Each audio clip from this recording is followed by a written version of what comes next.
Hey guys, quick disclaimer for this episode and this episode only. We tried something a little different with the Skype call as far as our setups went, and unfortunately, Mikey's audio is not quite what it is in episode 1 and 2. But don't worry if you find this to be too distracting. Just bear with it, and episode 4, we're right back to form. We definitely learned from that mistake quickly. And I don't think it's that bad. Honestly, it's been cleaned up a lot, but as I've played back through it, I noticed a few little things that might drive some people crazy. Or not. I don't know. Maybe I'm just hearing things, but just to throw it out there that this episode, the call quality is not what we've previously established, nor what it will be moving forward. So, hey, just bear with us on this one. Don't abandon us yet. And, we'll be back with episode 4 next week. And like I said, right back to form. So, hey, drop some knees on some asses. Let's play the episode. If we can turn back the clock of time, if we can rotate it back almost 20 years ago. A real Donnybrook, that's going to be. Nicely executed, and down to the canvas. Here comes, all hell's going to break loose now. Anything goes here. Welcome to the 3rd edition of the Atomic Dropcast, your weekly knee to the ass bone for your ear holes. I'm Brian, and alongside my co-host Mikey. Hey everybody, thanks for joining us. What we're doing here is taking a look back at the wrestling from our childhood from a new perspective as adults. We're recapping the action. We're giving you guys another look at the angles and the wrestling from yesteryear. And this week, it's Monday Night Raw, episode 195 from January 27th in 1997, and it's once again emanating from Beaumont, Texas. This is the second week in a row at the Montague Center inside Lamar University with an attendance of 4,200 lost souls. That's a good way to describe it. You gotta figure if they're coming from the same arena 2 weeks in a row, they probably recorded both shows back to back. And while we're on the topic of what we talked about last week, Brian, I guess we have some corrections to make. Indeed, I believe at the end of the last show, I can't confirm because I won't go listen to it again, but I believe we said that this episode would be Thursday Raw Thursday, when in fact it's not. This episode is actually 195, and the following episode next week will be Royal Rumble Raw. And there's a big change in format once we get to that episode, correct? Yeah, there is. We're going to be going from 1 hour to 2 hours, so these shows are going to get a little more packed, and we're going to have a lot more to talk about, I guess, as it goes on. And hopefully a whole lot better. Yes, that's wishful thinking. This one was, we'll call it a brain buster. How's that? Well, at the very least, we all know, if you're listening to this podcast, I assume you already know. We all know what's going to happen at the actual Thursday Raw Thursday. Smiles are lost and whatnot. So once we get there, that should really open up the scene. And, I mean, we should see a whole lot of stuff going on when it comes to titles and whatnot. Not only that, but we're seeing the evolution of the Attitude Era. The word attitude comes out a couple times in this show, and it's clear they're trying to take a different direction. 100%. And every episode that we do, everyone please keep this in mind, bear this in mind. Every episode, as we go week by week, I promise you, we're one step closer to the end of Ahmed Johnson in the WWF. Well, we're going to end up reviewing him a lot, and we're going to start here tonight heavy and often with Ahmed. Thankfully, his run doesn't last much longer than another year or two from now. Oh, God, is that long? Yeah, it's going to be pretty rough. He'll be in and out with injuries, but there's a pretty spectacular, I think it's 6-man tag coming up at WrestleMania with him. Nothing like taking the most unworkable worker and sticking him in a clusterfuck that is a 6-man tag. Oh, it's and he's stuck with a couple other people who aren't necessarily workers, but we'll get there when we get to March. We're at the end of January here, and opening up the show, we're recapping everything from last week's Raw, including Brett walking out, Austin coming back and fighting him, and the war that ensued in the main event. Yeah, nice little package. Pretty quick right before the opening or whatever, and I assume they still do this to some effect, or I guess they do it segment by segment. But That's always a fun thing. I mean, because back then there's no DVRs. There is timed VCRs. So if you didn't time VCR it, if you might have missed a piece of last week. So I think that's always nice to get that recap. And from their perspective, if nothing else, get that recap from what angle exactly they want to push it. Absolutely. And it's a good angle, I think. And it's been one that's been interesting to follow thus far. And we're going to get lots of it here at this show as well. Indeed. So first up, we have the match of all matches. I mean, I would venture to say, I mean, this is WrestleMania caliber right here. It's Crush with Clarence Mason, the hardest working man in the WWF, against Ahmed Johnson. Yes, the star of the show. Crush is out there with Clarence Mason. Not only him, but PG-13 as usual, singing their awful entrance themes. Well, which though I will say, I will give this show. We're gonna have to find like little things within here to like try to be positive, because it's a shit show through and through. One positive note I will give this show: PG-13 has no mics. They're not singing along with the track this time. I guess we need to get a PG-13 entrance rating. This one was rated E for everyone.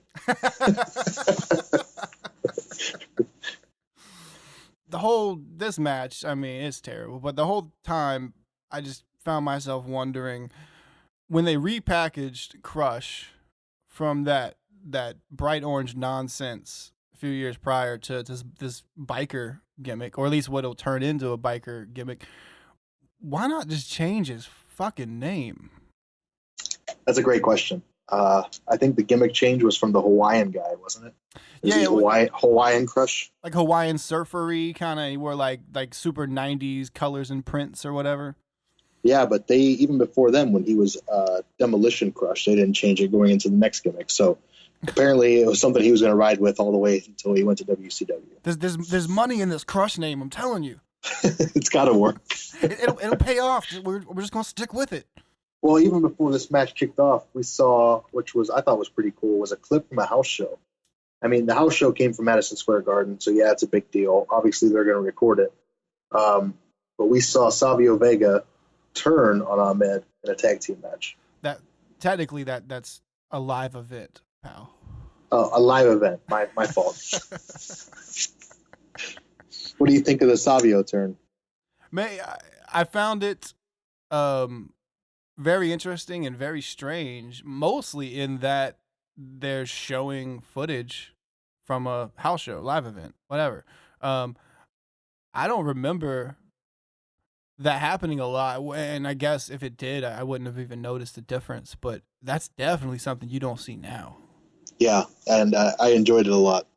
Yeah, it was great. There's a little more of that as this progresses, especially with Shotgun Saturday Night, but yeah, in the context that they show it, though, I'm like, well, why? Like, what the hell? I guess Savio's joining the nation, but there's really no context to how they show it, you know? Right, and then they don't show Savio at ringside. Yeah, like he wasn't there. I guess he did his double shot on Saturday and just had to go back to Puerto Rico. That's it. So even furthermore, we said on a previous episode that Crush is playing the token white guy in the Nation of Domination there. Well, now they're adding a Cuban or Puerto Rican. Puerto Rican. So there you go. They're adding more different races to this super group to prove that it's not a black action group. Yeah, because you wouldn't want the group to reflect the gimmick whatsoever. That's right. Yeah, absolutely. The match itself, obviously, like you said, pretty terrible. Ahmed comes off as strong as hell. I mean, it's an obvious just looking at him, but he throws Crush around pretty easy. I thought that was pretty awesome, but the way that Crush lands on every one of those shots is not so awesome because there's no control. He just tosses people around. Well, and in my notes here, I wrote, in the opening minutes of this match, Crush takes the advantage pretty early, and in one of those between attacks, Crush has a better match with his hair tie than he does with Ahmed. He's a guy who's always reaching for the hair, isn't he? Well, in the beginning, like I get right after he makes that first attack, Ahmed is kind of reeling on the ropes, and he reaches back to pull the hair tie out of his hair, and there's a bit of a struggle. That that interchange with him and that exchange with his hair tie and himself tells more of a story than he and Ahmed did. That's ridiculous. The hair tie is over. Super over. At one point, Ahmed tries, I don't know if you saw this, he tries a running elbow drop. He misses terribly. Hey, well, yeah, the one where he screams like hell. Yes. He screams. It's like, wow! It flails through the air. It was amazing. It was noteworthy. And then the failed electric chair drop. Tell me you saw this. I didn't. I don't think I did. Where Crush was trying to get up on Ahmed's shoulders. They're both struggling. They're using the ropes, and they're both talking to each other, obvious as day. And he just can't get them all the way up on his shoulders, so he just falls back. I probably was looking at my notes or something, right? I was probably writing down one of my classic zingers and then missed it. You must have been thinking about the hair tie. Yeah, I was like, there's money in this hair tie. Let's get this down. That's it. Really sloppy match, and then at the end we see basically the same thing we've seen in the last few weeks. Farouk interferes. Crush hits the heart punch. The most devastating finisher in all of wrestling. And he gets the pin. And from the outside, just as Crush reels back to hit the heart punch, you hear Farouk say, "Damn right." He's already perfecting that damn for later on. Yeah, he's just a little too wordy, man. Economy of words. He's got to cut one word out. He's got it. Yeah, keep it simple, stupid. to I guess to note one of your favorite things. There's a commercial in the middle of this match. Oh, there was. I didn't even notice that. See, there you go. Now you're pulling out the commercials. Hey, the old commercial spot, which I can't imagine what the hell they did during the commercial. I mean, they're chin lock, lethargic as shit throughout the entire match. I can't imagine what a rest hold in this match would look like. Oh, and if Ahmed would sell it. Oh, Jesus. That's the thing, too, as far as, speaking of selling, my, written in huge letters, the biggest thing on my notes for this entire show, I just wrote, the heart punch is dumb. I'm trying to remember who it was, and I just heard it recently, but someone used to use this way back in the day. Way back in the day, 60s or 70s wrestling. Back before people understood the human body? Yeah, that's it. Before they realized you could take a punch to the chest and survive. Way easier than you can to the chin. So I'm guessing it's just an homage, and they thought they could get it over that way, but I don't know. I don't get me wrong. I think Crush does it fine. I mean, not just here, but overall, I think he pulls it off okay. He sells the fact that it's a big punch. But here's the thing. You can't sell me on the heart punch being devastating when the man's throwing closed hands at you all the time. You gotta sell me on that he's I don't know, that he's his so it's not just a location, it's his punch. Well, put a certain glove on that hand, and then he doesn't throw any punches with that hand until he throws that one. Exactly. And maybe even just instead of throwing any punches, he just does those Undertaker Kane chin slap deals, The uppercuts, yeah. Yeah. So some just to differentiate that punch, if this man balls his fist, it's over. Crush was never a top level player. He was obviously just a role player. He does it well. He was here for a long time, but I've never been exactly excited for a Crush match, even when he was facing Randy Savage. Yeah, I think he comes into. I think he comes into his own. I think he's better off later on. There's still minor players, but later on when we get to the faction wars, I think he fits better over there in that area. Or he becomes a leader of a faction instead of a member. Exactly. Yep, no doubt. Moving on, next segment. For the first time since the Royal Rumble, we see Shawn Michaels come out on Raw. He got some chance too. I mean, especially considering this is probably hour 3 or 4 of one full event and the second taping. I don't know if they prepped them to do that or not, but yeah, we come back from commercial and there's some "We Want Shawn" chants. There is, and it's a pretty big pop when his music hits. So that's always good to see. Shawn comes to the ring. He's in his full cowboy gear. They're still in Texas. He's got the boots. He's got the jeans. He's the mom jeans. He's ready to go. And a sensible blazer. And a sensible blazer. There you go. he gets in with Vince. Vince goes over that February 13th, there will be the rematch, Sid versus Shawn Michaels for the world title. Immediately, Shawn starts mentioning the boyhood dream thing and says that the boyhood dream is over and that he brings up attitudes, obviously trying to say if being bad is going to make me great, then I'll be bad, so on and so forth. He's trying to adapt to the style that everybody else is getting over with.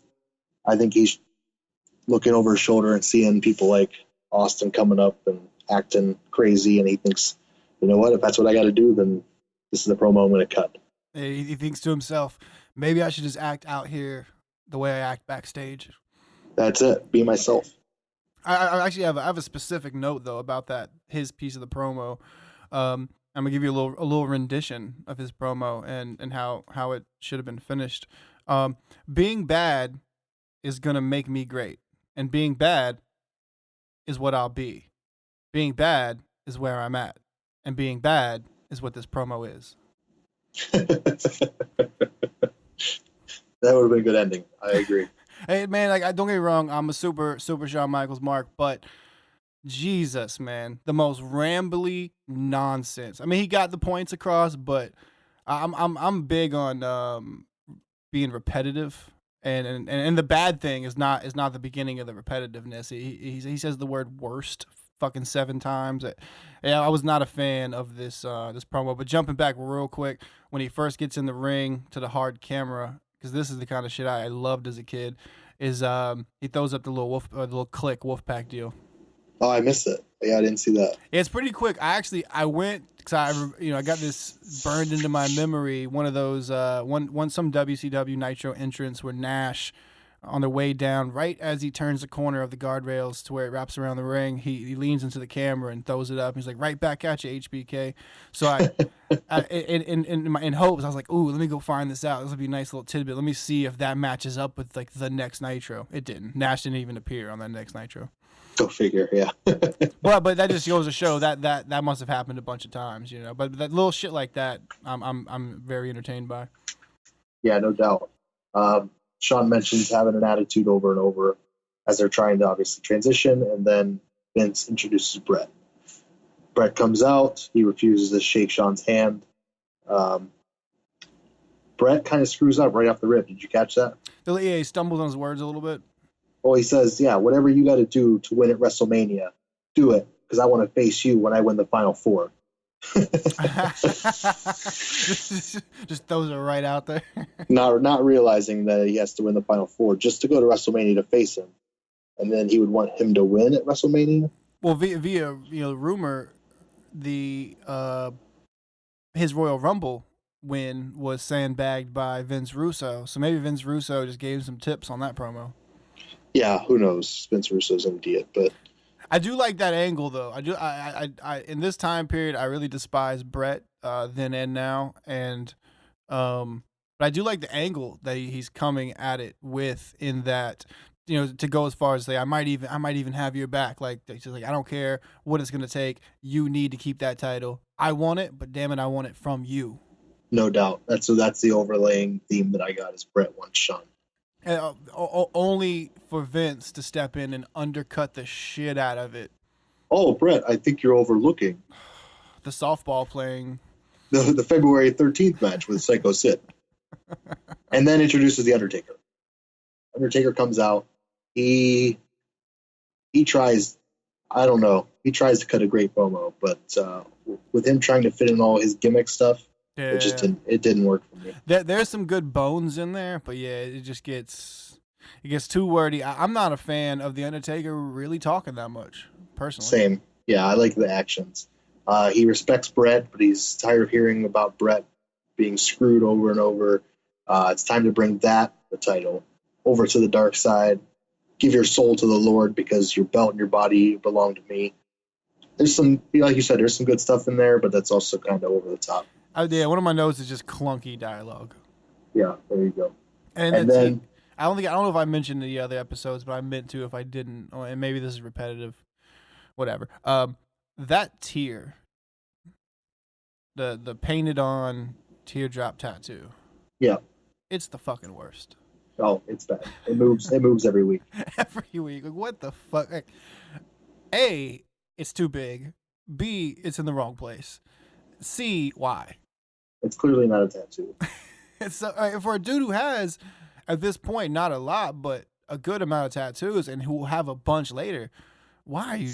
Not just that too. One thing I noticed as I was writing that note is he also has some odd, and maybe it's a holdover from like the old, like coming out with Brother Love, Dead Man stuff.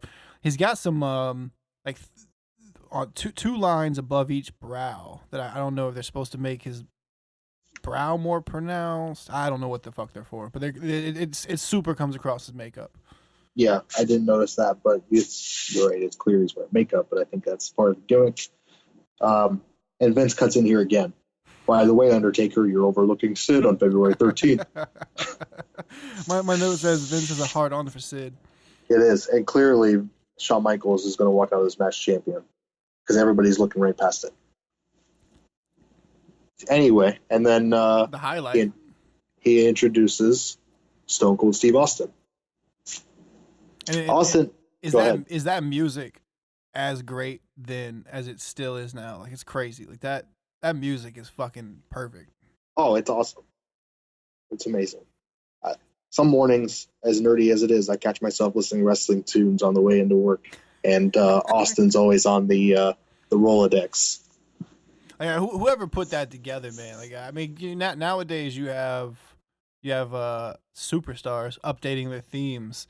And sometimes it's cool, sometimes it's not. But for him, man, I mean, pretty much the second the Stone Cold thing became a thing, even before it was over, it's that music until now. Even the music that he had over the years, and every way he changed, and every gimmick he changed, it had the same tune. They just changed. They added words. They did different things to it. Oh, there were words to that at some point? Oh, yeah, when that stupid Disturbed band was singing it. Oh, okay, yeah. Oh, yeah. So it's like different renditions of the same thing. Right. Okay. But yeah, that groove is just fucking is perfect. You know, it's in the glass break at the jump, and yeah, it's awesome. It's almost as good as Glorious. I really like Glorious. I don't watch much of the current stuff, even NXT. I've seen it a little bit, but I have pulled up that dude's entrances a couple times to see. Same. The first time I heard it, I said, "This is the dumbest thing I've ever heard," and then now I sing it in the car. It's pretty awesome. It grows on you. It does. So Austin's out here, and he's doing the same thing. He's talking from the entranceway. I found it interesting that the microphone was being held by JR, who was auspiciously missing from commentary, but here he is standing in the entranceway. Yeah, that I didn't think about it at the time, but yeah, that is strange because and then right after this segment, he's on commentary. I don't think he was. He's on one of these matches. What's next? Maybe he's just on the main event. He's commentating on one of these matches. Yeah. Okay. Interesting though that he wasn't on there for the first, and it was just Vince and King. But anyway, Austin's out there. He's talking trash.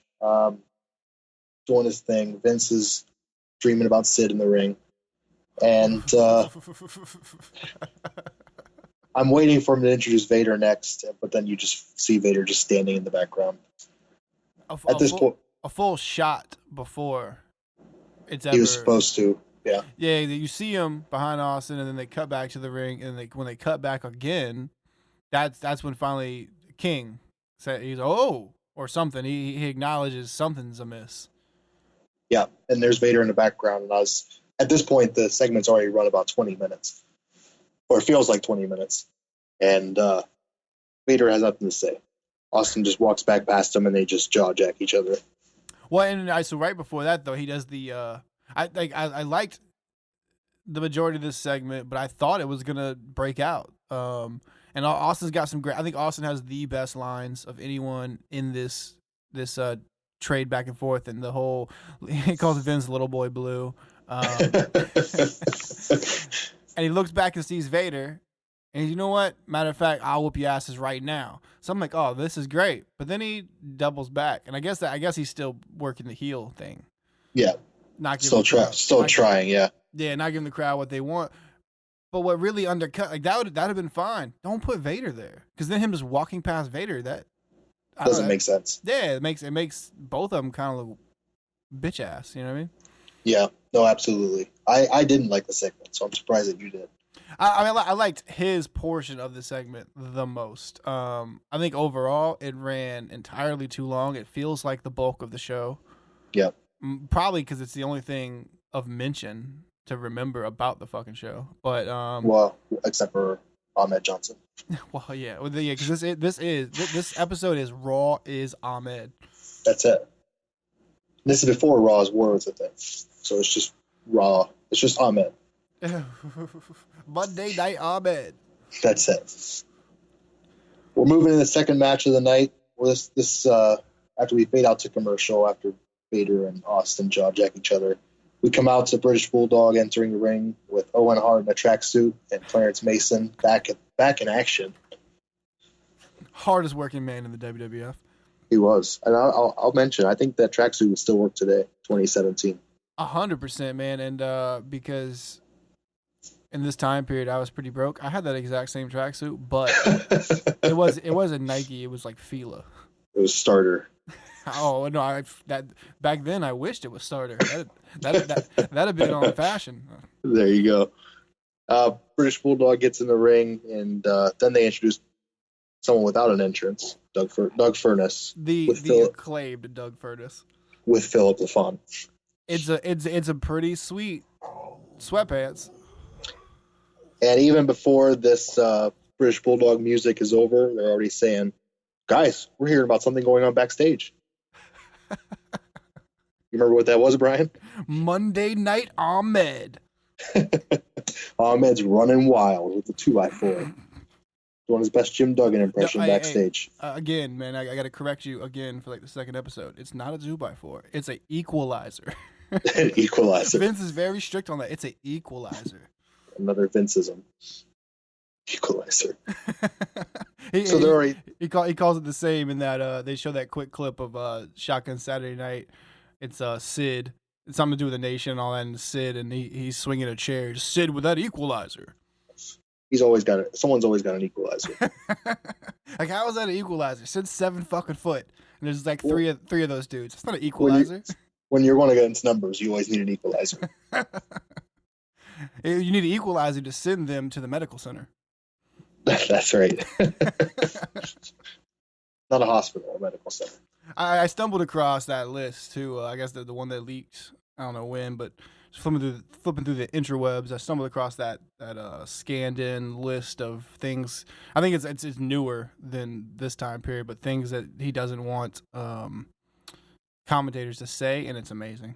I think I've seen it too. Yeah, just give it a Google, people. You'll find it too. It's something like the Vince McMahon script or something. If you do script and you find the scripts, it's in the same image search. It's not the same script we're talking about that was a supposed movie going to be made. No, that script was pretty horrendous. Yeah, well, and speaking of horrendous, we have Crush versus Ahmed Johnson. Pretty early on in this match, it was funny. The Bulldog pulls the ring stairs on the outside, and the referee's sitting there warning him, "Don't do it, don't do it, don't do it." And he drops the stairs right on Doug Furnace. No DQ. None. Nothing. He just says, "Oh man," and they get in the ring. Well, as mentioned on previous episodes, we probably should have called this Stairway to Heaven. That's it. Yeah, that's the most popular weapon of the time. Oh, the stairs are super over right now. So obviously this is a no DQ match. And then after the stairs, which is strange because, all right, so after the stairs, Bulldog gets back in the ring, and just for no reason at all. I mean, to taunt, sure, but the camera does not, like, it barely catches it. The camera's on its way panning down to the stairs. Just cuts a fucking flip. What does? Bulldog.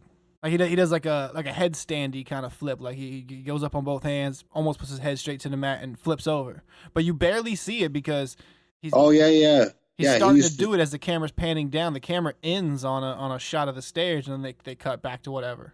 So they missed it. But yeah, that's a regular spot of the Bulldogs. Yeah, well, I thought it was odd. Like, that they would look down. Yeah, what the fuck is the truck doing? Yeah. And we go to commercial at that point, right? Yeah, I'm pretty sure they go to commercial pretty early on. They come back and they got a double screen, and Ahmed's kicking in the Nation of Domination locker room door. Moments ago, and then he swings the equalizer at the door. Equalizer. He barely taps it. He swings again, completely misses, and then kicks it in. A couple times. And then they tell you that there was no one inside. No one. You don't see that there was no one inside. We just cut away and we know, okay, there was no one there. Yeah. So then they cut back to the match. It's not a terrible match. Pretty slow. Bulldog, to me, is a great worker, but obviously he was pretty roided up at the time. Yeah. One of the best non-world champions of all time. I don't think he gets to do that. Usually when you ask that question, it's Razor Ramon or someone like that, or Kurt Hennig. But I don't think Bulldog gets the just. I think he could have pulled it off. Yeah, I mean, personally, for me, when I think of Bulldog, I think very underrated, and I think that he's not considered what he should be, and that is he's the OG, he's the real bizarre one. Yeah, he's bizarre. Wait, but one thing that struck me in this match, and I don't know why now and not prior, but one thing that struck me in this match as I was watching, I was like, man, I miss the cape and the braids. Yeah. The 1995 look. Yeah, it was a much better look than this dad haircut he's got. Yeah, haircut. I don't know. This is how I was introduced to Bulldog. I didn't see the braids till I went back in time. So to me, this was what I expected when I looked at him. I just remember we were talking off mic. I remember like my I didn't realize what it was till later. But my introduction to wrestling was pretty young, and I remember mainly clips of WCW because it played on the weekend. And to my knowledge, if WWF did, it was, like NBC or whatever, prime time when my parents were controlling the television. But I can remember like Saturdays seeing. I mean, I don't know. I don't even know what the fuck it might have been, but I can see that look of him, and just it's such a better look. Yeah. Well, to each their own. I guess that's why people like different things in different eras. I didn't become a wrestling fan until 1996, so I never saw that stuff until a couple of years later when I was able to rent videotapes. Well, and that's where my biggest education came is in being able to rent those tapes. And I don't think I've told it on this podcast yet, so hopefully this will be the first and last time. But I'm sitting there. It's a Saturday. It's TBS or TNT or whatever. I'm 6 or 7, and it's WCW. I'm sure it's terrible, and I wasn't even into it. I didn't even really care. It's just, it's the spectacle in front of a little kid's eyes. I'm like, oh, what is this? And my uncle comes by, and who was into wrestling and is trying to be a dick about it. Yeah. And goes, it's fake, right? and just keeps walking. And in my little kid head, I'm like, what? So from that point on, I was glued to the TV. And I spent the next 20 years trying to figure out how it's fake. Yeah. Have you figured it out yet? No, I'm not really sure. I mean, I don't know how they can take those 10 punches up in the ropes, man. Oh man, that 10 count. I don't know how they can do it. Or an atomic drop. It's unfeasible. Shattered fucking ass bones all over the place. I don't even know this, but statistics show more wrestlers die from shattered tailbones than drugs. I think we need to check the stats on that one. That's based on a statistic that's also based on the fact that 62% of all statistics are made up on the spot. That's it. I heard it was 63. Could be. I mean, it's negligible. So overall, what do you think of this match? Man, I'll say the star of this match and the fallout 100% is Owen Hart and his tracksuit. The tracksuit. I agree. Anytime they cut to Owen, it was great. His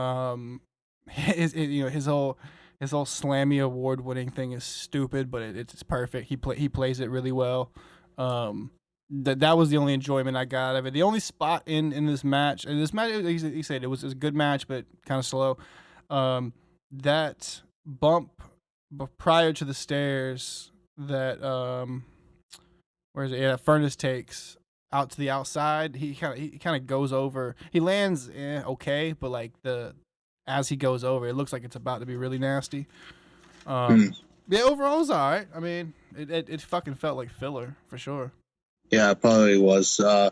Owen ends up using the slammy, hits Bulldog on accident. Bulldog kicks out of the pin attempt, which surprised me. Owen gets in the ring for no reason. Doug Furnace clotheslines him over the top rope, back out of the ring, and then Bulldog just rolls him up for the win. Oh, no, I'm sorry. It's a sunset, a sunset flip. It gets reversed. And he reverses it, yeah. Which is fucking weird. Like, did you just take the forward object to the head? Shouldn't you be out cold? And not only that, but he's the heel went over clean. Bulldog won clean. Now maybe they're trying to tell a story that, hey, I didn't need you, Owen. And maybe we'll hear that next week. And I'm overthinking it, but yeah, the bad guy won cleanly because he's the one who got hit by the award. Yeah, I think that's the main thing they're going for. They're teasing a breakup, which I don't think ever comes. But that's. I think that, especially if you look at all that fallout with like they hand him the title, he throws it down, Mason goes and retrieves it, and they're all that hoopla at the end, the tug of war over the slammy. Exactly, yeah. Yeah. And what made me laugh a lot was there's a tight shot of the slammy, and they don't cut away in time, and just it's sitting there on the mat, and just them moving around the ring, the thing tips over, and Vince, bad omen. I was like, I'm taking you for the superstitious type, Vince. Yeah, no doubt. Well, that's the end of that match. They argue before they head to the back.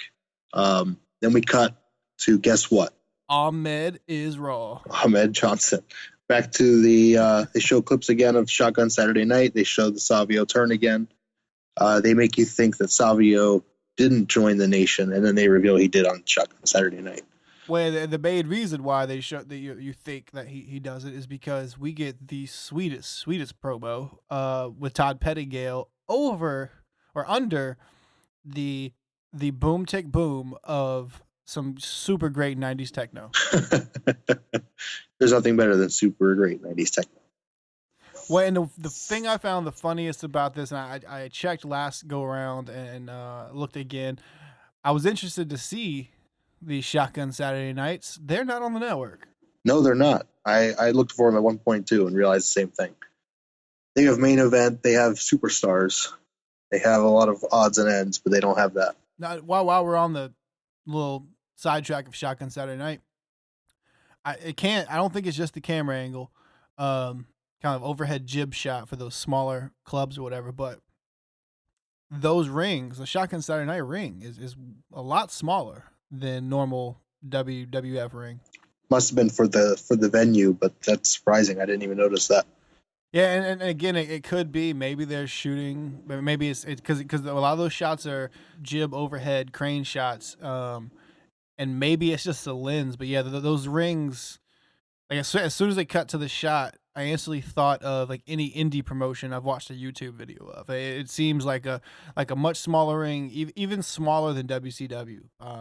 So to guess, I'd say like 15 feet by 15 feet. I think 16 is a regular indie deal, but that would make sense because WWF is 20. Yeah, theirs is huge.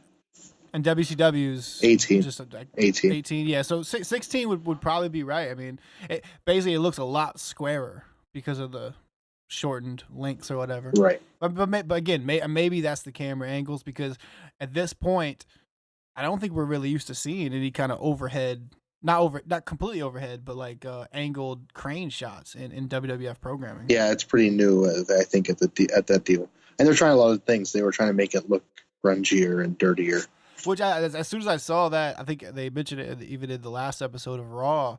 Instantly, I was like, "Well, shit, I want to see that." Yeah. To know how all that stuff plays into this, I don't want to just see what they want me to see. The clips here and there. Exactly. You know, they're going to use the clips to their benefit to push the story. I want to see how it actually all went, so then I can see the difference in how they're they're spinning it. Right, no doubt. They closed out another AHMED session. I think that's what the third occurrence of the night. At least, I mean, that's the third on screen. Yeah, like he's mentioned every 2 minutes on the minute. Yeah, they cut into the main event of the match or of the night. I'm sorry. Well, what a main event it is. Oh, it's a slobberdocker before a slobberdocker was a slobberdocker. It's a barn burner. It's Vader and Mankind with Paul Bearer. Decent pairing. Yeah, it's a couple of good guys. They deserve to be in the main event, and they're going against the Godwinns with Hillbilly Jim. Now, I don't know about you, but when I tuned into Raw, I was not hyped for the Godwinn tag team match. Not in the slightest. No. I think I do believe though the Godwinns could have been treated. They're pretty big guys. They could have been treated more seriously than they were. Oh. First note I had is that if they were under the WCW gimmick that they were on, which was like mean, rough Texans instead of this hog farmers, yeah, this match would have been super appealing. And if everybody was, put Vader in his WCW monster gimmick, put that pairing in their gimmick, and put Mankind as Cactus Jack, and what a match this could have been. Oh, 100%. I mean, all four of those were treated much more seriously over there. Absolutely, and they were all allowed to just beat the shit out of each other, which is basically what they did in this match, which was a lot of fun. So you say what you will about the title on the top with Vader and Mankind and the Godwinns. It actually turned out to be kind of fun. I thought they were super stiff against each other, especially Henry, Godwinn, and Vader. They beat the shit out of each other. It was awesome. Well, my big, I mean, this is nitpicking, but I mean, this is Vader, man. Vader doesn't understand how a tag match works, so. No, he doesn't. he makes no tags outside the ring. No, he gets in and then slaps a guy in the back. It's pretty ridiculous. But I guess one of the points of the match was that Mankind didn't want to tag. He didn't want to talk to Vader. He didn't want to deal with Vader. He didn't want to be around him. Well, which that part of the storytelling I dug. Like that I think McFoley played that perfectly. I mean, it was great. And even when at times when Paul Bearer would step in and just yelling at him, like all that played really well. The only thing that just really bothered me is like, well, why is the ref honoring these tags? I think the first tag that leads to the Godwinn hot tag, Vader is not one leg in; he's completely in the ring. Yeah, he's behind him. Slaps the back. Yep. Yeah, slaps the back of Mankind. The ref throws his hands up and claps his hands, like, yeah, good tag. Yeah, that part was ridiculous. But in the beginning, he's trying to reach in, he's trying to reach for a tag, and Mankind won't even tag him. Instead, he drags him out of the corner to the other direction. So I think they're trying to get over, and then Vader is just an idiot. For half a second, he forgot, and he's like, "Oh yeah, I guess I got to tag him." But then, I mean, throughout the rest of the match, he kept on trying to get in and tag. But to me, they were trying to tell a story. They were both trying to play their part, but Vader was a little overzealous. Yeah, I mean, like you said, it's Vader was, if you played him right, Vader was a great worker, but clearly would take some missteps and was kind of dense at times. But hey, I mean, it got Sid a job. Yeah, and don't take this the wrong way when I'm saying that people are dumb or they're idiots or whatever. I don't mean that guy is really an idiot. I'm saying he had a mental gaffe. Well, hey, in front of what 4,200 people in a live event. I mean, hey, that's a lot of scrutiny. It happens. Yeah, I thought it was a decent match. Mankind was awesome. I love this gimmick. He can't do all the things he used to do. He can't do all the stuff he did in WCW, ECW. But it's a lot of fun. The way he sits there and he squeals and the noises he makes when he throws punches, it's a lot of fun. Oh yeah, I love it. It's just funny now because you're so used to seeing Mick. If not even now, like throughout in the past 10 years, he's a lot slimmer here than normal. Which what we're used to, it doesn't necessarily mean slim, but he's got this thing down pat, man. He plays it perfectly. Yeah, it's awesome. At one point, Phineas takes Mankind and backs him into the corner with Vader for the tag. I thought that was pretty blatant and obvious that it shouldn't have happened. Why would you back your opponent into the opposing corner? and leave him. Like, Phineas backs off after that, right? Yeah, he does. And Vader comes in and comes after him. Yeah, I mean, overall, I thought it was a decent match. There's some fun stuff in here. The double hard way to the outside. The double hard way. The double hard way. This is doubly the dumbest spot in wrestling. If this wasn't the Atomic Dropcast, it would be the Hard Way Dropcast or the Hard Way Podcast. The double hard way podcast. Jeez, man, that is the dumbest fucking thing ever. Yeah, it's awesome. I mean, all right, but you know what? I'll suspend my disbelief because they set up earlier in the show that human anatomy is not what it is, and a heart punch will put you down. Yeah, there you go. So of course, momentum doesn't work the way we think it does either.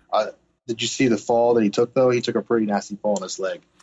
Yeah, he grabs that leg pretty bad. Like I was like, are we gonna see them again for a while? Yeah. After the double hard way, Henry Godwinn, this is where they broke loose. Henry and Vader on the outside. They were like going almost into the crowd, pushing barricades all over the place. That's one thing I miss compared to the new product. Oh yeah. Those movable guardrails. There you go. Yeah, now they got those hard black solid ones. Which I assume those are probably padded. Right. But something about something that can move to me feels like it would be more forgiving maybe. And on top of the fact that the movement makes everything look bigger. Or it makes it feel more dangerous. Exactly. But I guess from like a liability standpoint, those things, I mean, cause it's smarter to have what they have now. Yeah. All the years of wrestling we've both watched. I mean, that's an insurance nightmare. It's probably safer for spots too. Yeah. Yeah. I can imagine.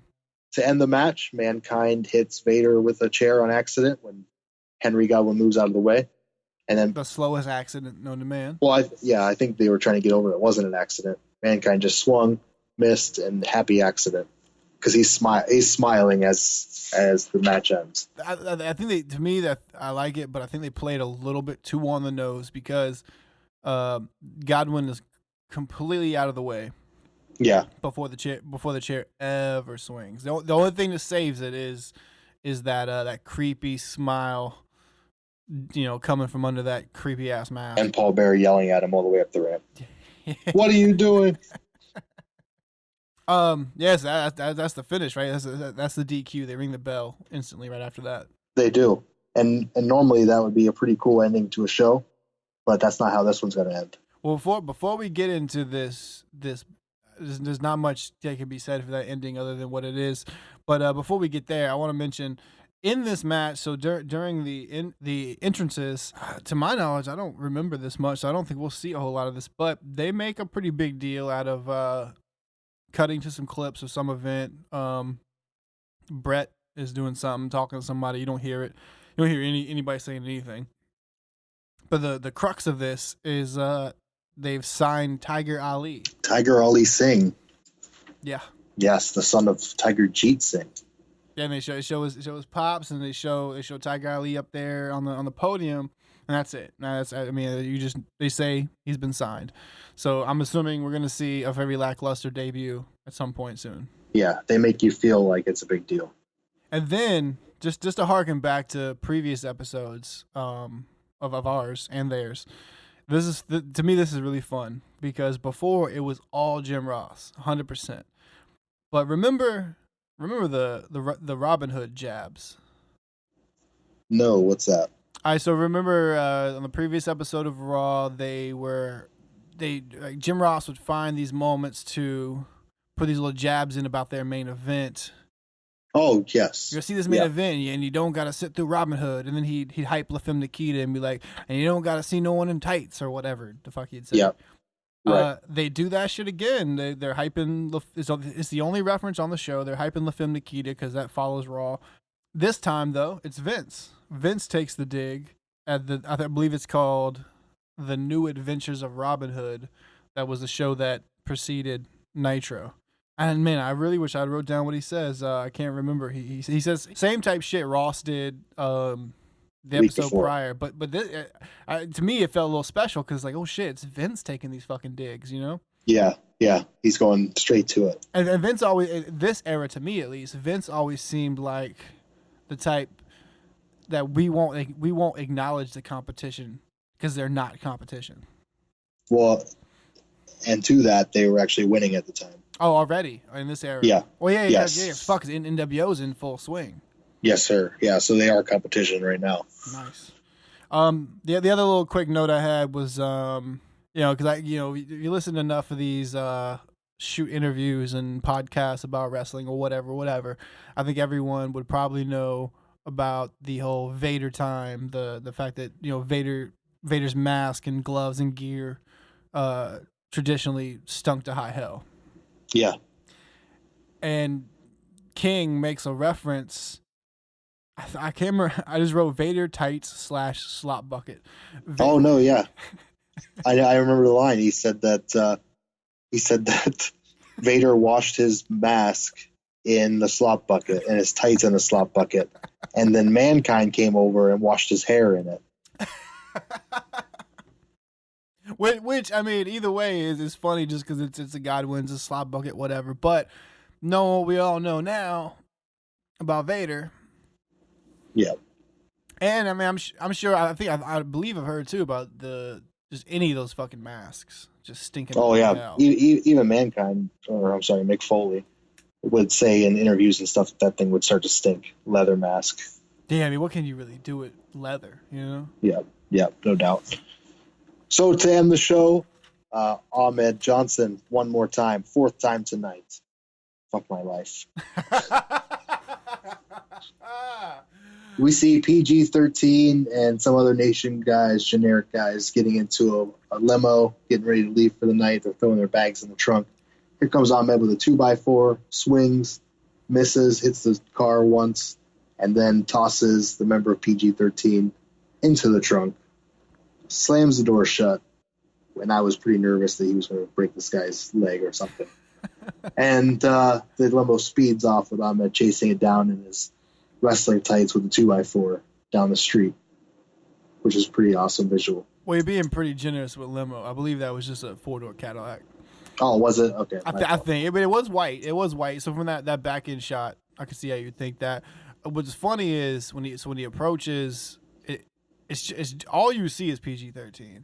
Yeah, that's it. And clearly there's a driver, and then as soon as he approaches one of them, I can't keep those two apart. Wolfie D and whoever, Jamie, whatever. JC Ice, yeah. There you go. And so one of them splits off camera, assumingly getting into the car, into the passenger seat, and then he throws him in there.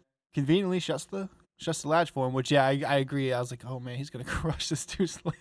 Yeah. Not to mention, man, in a Cadillac, they have sizable trunks. Yeah. But underneath that is where the spare tire normally is, depending on the make, depending on the year. And man, I guarantee you that was a tough bump. Oh, no doubt. No matter how you took it. I'm sure they practiced a couple times jumping in there just to make sure he knew how to get his legs in quick. I would really hope so. What do you think the odds are, though, that any member of the nation other than PG-13 were within 40 feet of that being filmed? Oh, they weren't at all. As soon as, if I'm any member of the nation, as soon as I hear PG-13 rapping that entrance theme, I'm out of there. As soon as I don't have to be around him. Ugh, it's rough. Bad omen. Yeah, bad omen. Hashtag bad omen. Is that the theme for the show? You know what? I was just thinking about it. I think the as far as the title of the show, for the episode title or whatever. I mean, granted, because we're going show by show, I always put that in there. But I think for this one, it needs a little subtitle, and that subtitle should be Pearl River Raw. Pearl River Raw. I like it. All Ahmed all the time. Well, hey, you got to give the people what they want. Oh, I heard him saying they wanted Sean. I didn't hear him saying they wanted Ahmed. Well, no, you misheard. That wasn't "We Want Sean." That was "We Want Wedges." No one wants that either. Which I'll give him. I didn't notice any crazy thong action this go round. I wasn't watching for it. I'll leave that to you, Brian. The thong count per Raw episode. But I didn't catch that this time. But I will say this was Maybe we'll find another one, but so far this was for me the most boring and the most sleepiest. Like I could barely. Paying attention wasn't tough, but because it's a television, it's on, it's in your face. But I could not get into it. Yeah, it wasn't there for me. And I told you earlier off mic, I had to rewatch the last 5 minutes or so, which turns out I did see. Once I watched, I was like, oh yeah, I saw this. I fell asleep, and when I woke up, the next episode was playing. I'm like, whoa, what did I miss? Yeah, I didn't think it was a very good episode. I enjoyed bits and pieces, but all in all, I'm not a big Ahmed Johnson fan. Not at all, which, I mean, and it bears in mind to mention that, or I guess the phrase is it bears to mention, going back to the premise of this podcast, that we're taking a look at all this from the perspective of adults when we were children the first time around. And I know we've mentioned it before. I was super into Ahmed. Yeah, at the time. At the time, I had I don't know, maybe his stiffness and the fact that he couldn't work for shit. Maybe I just thought like, oh, that dude's just too strong to move like everyone else. Well, no one told me it was fake to kick off when I got into wrestling. So when I saw it, he was super intense. I wasn't a fan of his, but he came off as intense. He looked real. When you saw him in the ring, you're like, well, he might be killing that guy. Yeah. Well, and to the same later on when I kind of had actually figured it out, watching Goldberg. Oh shit, he's hurting these people. Yeah. To a lesser degree with Ahmed, I'm like, I'm like, yo, he's real, because yeah, I know it's fake, but like this doesn't look like everything else. Well, what we were seeing and what we didn't realize at the time was someone who's really green. Just beats the shit out of the person they're with. Yeah, exactly. Which is sad. I mean, because for this time period, as far as you've had one WCW Black World Champion for this time period. As far as black characters go, Ahmed, man, they tried to put the rocket on him. Yep, and Farouk as well. Well, and Farouk did something with it. To an extent, you know what I mean. I think he kind of got buried in the just the influx of talent. Once I think, and we'll see this coming up. I think the 2-hour deal changes a lot for a lot of people. Yeah, we're gonna see a lot more exposure of a lot of different wrestlers. Exactly. So that's pretty much it for the show. I mean, I guess we could do overall, but I guess we kind of spoke on overall. I guess to close it out, a little quick housekeeping. The former segments that we were trying to do, which were fun for the first couple episodes, but getting more into it, we're kind of seeing like those segments they can't really they're not really sustainable. Maybe moving forward they will be once we get to the 2-hour mark and more people are involved. But trying to find out, say, hey, this where this person is 2 years ago is tough when the last 2 episodes of Raw have all the same people on it. When it's all Ahmed all the time.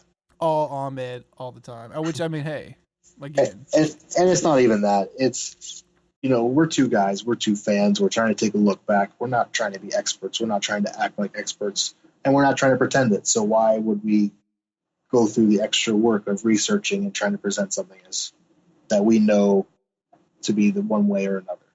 Because we don't know. We're here presenting our opinion.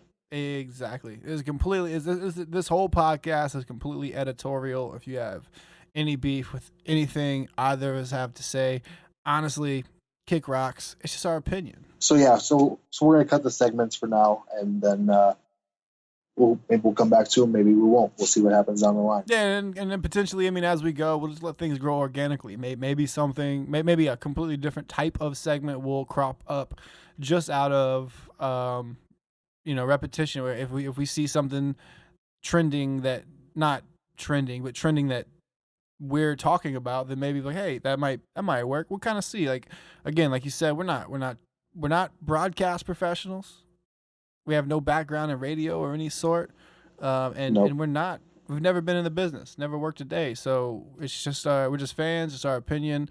We're just feeling it out and see how it goes. I mean, we have, like I said, it's opinion and shit that we find humorous, and sometimes shit that we don't find humorous, and it's just whatever, man. Like, dig it or don't, I guess. Yep. Listen or don't. Cool, man. Well, episode was episode 3 for us, right? Yes, it is. Episode 3. Moving right along. In the bag. So we're moving right along, man. 1997. And I mean, you're kind of the architect of this whole thing as far as where we started. So I mean, the shit it's only gonna get crazy. It's just about to heat up.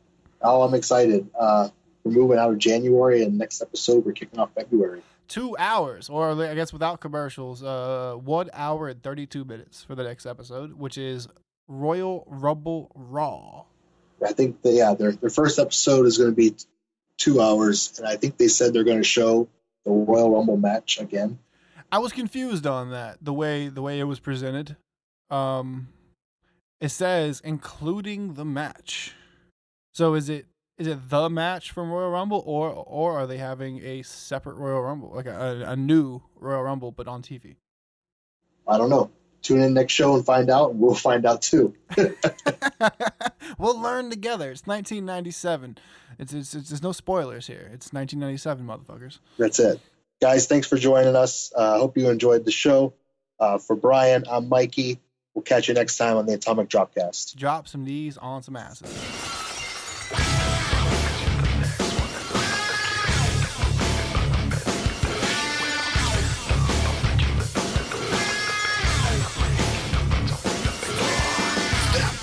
You're the next one and I'm gonna kill you. Don't believe it, but I'm betting that you will. Stop, no, I'll let you live a little bit with the pain that I bring. You know it's only the beginning.